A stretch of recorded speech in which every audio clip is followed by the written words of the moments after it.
आपका स्वागत है आनंद एक्सप्लेनर पर। यहाँ हम सब कुछ समझेंगे एक नए अंदाज में। तैयार हो जाइए ज्ञान और सफलता की इस यात्रा के लिए। नमस्कार दोस्तों, आज हम एक ऐसे टॉपिक पर बात करने वाले हैं जो किसी भी प्रतियोगी परीक्षा के एग्जाम हॉल में सबसे ज्यादा पसीने छुड़वाता है। और वो टॉपिक है शब्द भेद। होता क्या है कि हम अक्सर परिभाषाएं रटने बैठ जाते हैं और यही हमारी सबसे बड़ी गलती होती है। रटने से परीक्षा में लंबे समय तक काम नहीं चलता। इसलिए आज के इस खास विश्लेषण में हम शब्द भेद के मूल कॉन्सेप्ट्स को इतने आसान तरीके से मास्टर करेंगे कि आप इन्हें कभी नहीं भूलेंगे। तो चलिए शुरू करते हैं। तो आज के इस विश्लेषण की रूपरेखा बहुत ही क्लियर है। पहला, शब्द भेद की चुनौती।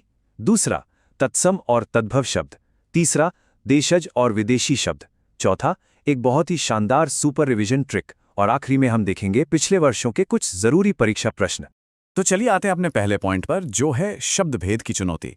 अब आपने ध्यान दिया होगा कि जब हम घर पे बड़े आराम से शांति में बैठकर पढ़ते हैं तब इन चारों शब्दों की परिभाषाएं याद रखना बहुत ही आसान लगता है। लेकिन जैसे ही एग्जाम हॉल का प्रेशर पड़ता है और प्रश्न पत्र सामने आता है, सब दिमाग में आपस में मिक्स होने लगता है। कौन सा शब्द तत्सम था और कौन सा तद्भव? ये उलझन आखिर होती क्यों है? क्योंकि हम बिना समझे चीजों को रटने की कोशिश करते हैं। लेकिन फिक्र मत कीजिए, आज इस चर्चा में ये उलझन हमेशा के लिए दूर हो जाएगी। आगे बढ़ते हैं हमारे दूसरे हिस्से की तरफ, तत्सम और तद्भव। तत्सम, अगर इस शब्द को ही ध्यान से सुने तो इसका मतलब होता है उसके जैसा, यानी बिल्कुल संस्कृत जैसा। ये वो शब्द हैं जो सीधे संस्कृत से उठकर बिना किसी भी बदलाव के हमारे हिंदी में आ गए। उदाहरण के लिए देखिए, अग्नि, कर्ण, पुत्र, रात्रि और नयन। अब इनमें एक बहुत ही दिलचस्प बात नोटिस की आपने। इन्हें बोलने में ना थोड़ा सा जोर लगता है, एक शुद्ध और प्राचीन वाली फीलिंग आती है। और दोस्तों, बस यही इनकी सबसे बड़ी पहचान है। लेकिन भाषा एक जैसी तो रहती नहीं, वो वक्त के साथ विकसित होती है। एक तरफ हैं अपने प्राचीन तत्सम शब्द जैसे अग्नि, कर्ण, दुग्ध, और दूसरी तरफ समय के साथ जो इनका आसान रूप बन गया उसे हम कहते हैं तद्भव। ध्यान दीजिए कैसे अग्नि बन गया आग, कर्ण हो गया कान, दुग्ध बदलकर हो गया दूध और नयन से बन गया नैन। यानी सीधी सी बात है, जो प्राचीन संस्कृत शब्द आम बोलचाल में आसान और सामान्य हो गए, बस उन्हें ही तद्भव कहा जाता है। अब आते हैं तीसरे बिंदु पर, देशज और विदेशी शब्द। चलिए अब एक छोटी सी तुलना करते हैं। एक तरफ है अपने देशज शब्द, इनका तो नाम से पता चल रहा है, अपने देश के, यानी गांव देहात या स्थानीय बोलचाल से निकले हुए शब्द जैसे खटिया, लोटा, पगड़ी, झोपड़ी। इनका किसी भी संस्कृत व्याकरण से कोई लेना देना नहीं है। दूसरी तरफ है विदेशी शब्द। भाषा की देखिए कोई सरहद नहीं होती।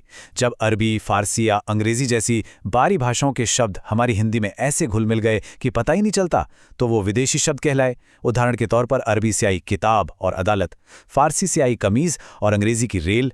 चलिए अब आते हैं हमारे चौथे और सबसे मजेदार हिस्से पर, एक सुपर रिवीजन ट्रिक।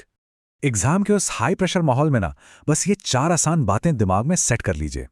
नंबर 1, अगर शब्द बोलने में संस्कृत जैसा लगे और थोड़ा हैवी या कठिन हो तो समझ जाइए वो तत्सम है। नंबर 2, अगर वही हैवी शब्द बदलकर बोलने में एकदम आसान हो जाए तो वो तद्भव है। नंबर 3, शब्द में अगर एकदम लोकल या गांव देहात वाली फीलिंग आए तो वो देशज है। और चौथा, अगर शब्द किसी बाहरी भाषा जैसे उर्दू, फारसी या अंग्रेजी का महसूस हो तो वो विदेशी है। ये 4 ट्रिक्स तत्काल सही उत्तर पहचानने में आपकी पूरी मदद करेंगी। तो आइए 5वें और आखिरी हिस्से में देखते हैं परीक्षा के पिछले वर्षों के कुछ प्रश्न, यानी PYQs। तो पहला सवाल आप सबके सामने ये रहा कि अग्नि किस प्रकार का शब्द है। ऑप्शंस दिए गए हैं, तद्भव, देशज, तत्सम या विदेशी। अभी जो हमने संस्कृत जैसी ट्रिक सीखी थी, चलिए उसे यहां आजमाते हैं। अग्नि शब्द को बोलकर देखिए, थोड़ा प्राचीन, शुद्ध और थोड़ा कठिन लग रहा है ना? और बिल्कुल सही सोचे आप, इसका जवाब है तत्सम, क्योंकि इसमें उस प्राचीन संस्कृत भाषा की कठिनता और शुद्धता पूरी तरह से शामिल है। चलिए अब दूसरे सवाल की तरफ बढ़ते हैं। खाटिया कौन सा शब्द है? ऑप्शंस फिर से वही 4 हैं। थोड़ा सा सोचिए और इस शब्द के भाव को पकड़िए।